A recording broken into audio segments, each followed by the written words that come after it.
everyone, welcome back to Sunny Life channel. If you are new, please don't forget to subscribe, and to all the returning special subscribers, thank you so much guys for your support. The good news, Ntando Duma Mama Kasibahle will be joining the Queen cast season 5 of The Queen. Duma will play Rapulana Sepemo's daughter Mpho Sebata.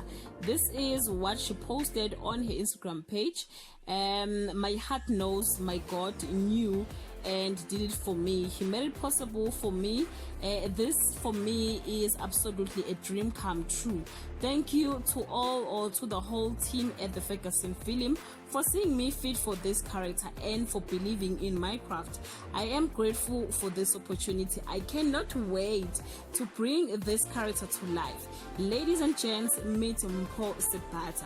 Guys, Ntando is known for being an amazing and friendly mom to a new YouTuber, Sibahle Mzizi.